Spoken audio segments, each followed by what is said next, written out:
जी जब दोनों के पुत्र महाराज उस दान पात के पास जब खेलते हैं, उसके बाद में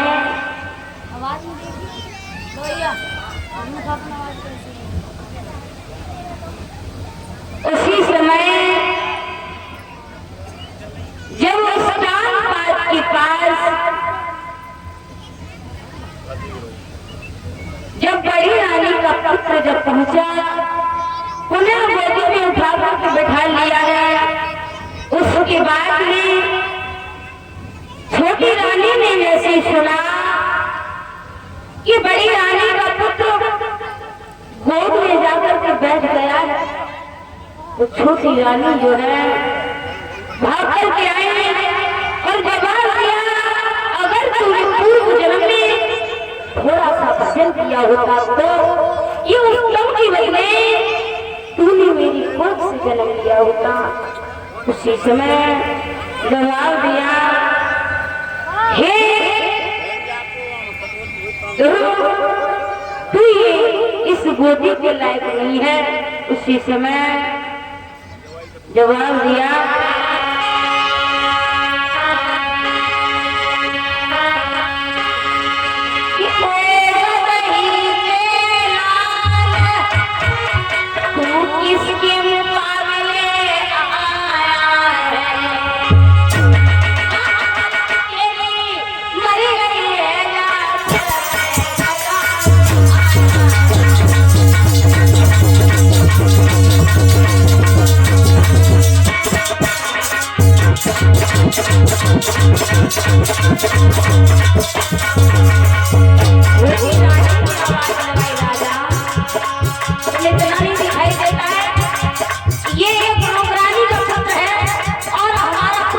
जमीन पर खड़ा है, तुम्हें थोड़ी भी तन की लज्जा नहीं आती?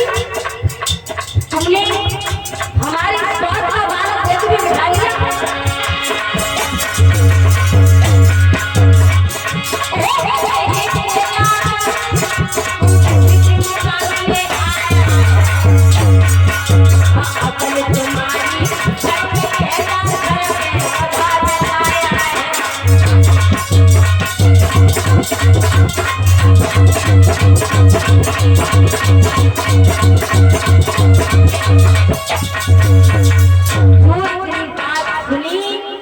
कलाई से पकड़ा, नीचे जब ढकेला मारा और एक बात कही, अगर तूने पूर्व जन्म में थोड़ा सा भजन किया होगा तो जा, हमारी कोख से उत्तम पैदा हुआ, उसी तरीका से तू हमारी कोख से पैदा होगा। और ये तुम्हारा पिता नहीं है। वहां से जमीन से उठे, रोते हुए मैया के पास आए और मैया ने सुनीति ने देखा कि मेरा लाल रो रहा है। उसी समय मैया ने कहा, हे लाल, तुझे किसने मारा है? उसी समय जवाब दिया बेटा ने। और बड़ी रानी बोली, सुनीति ने जवाब दिया, हे लाल, दुखिया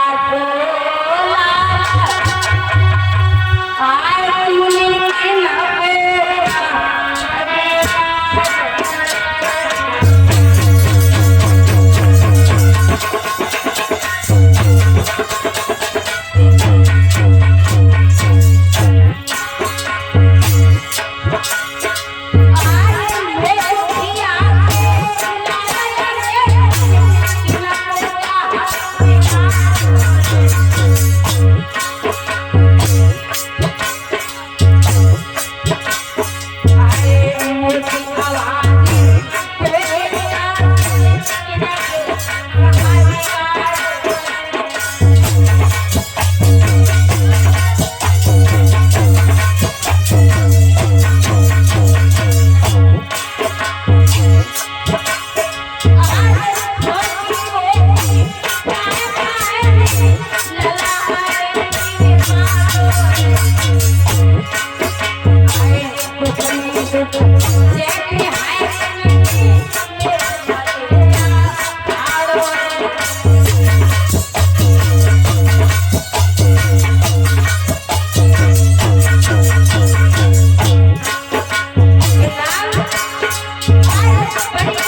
लाल तू कहाँ चला गया?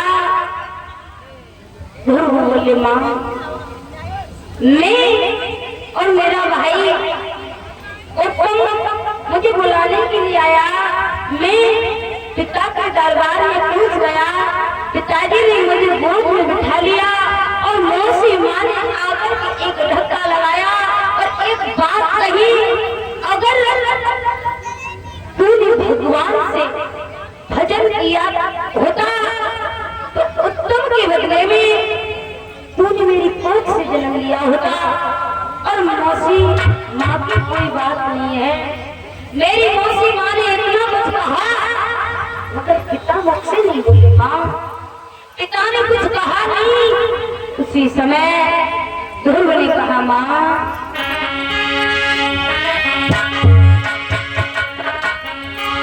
ये बबुला ने उठाए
मुझे मौसी का बिल्कुल दुख नहीं है मगर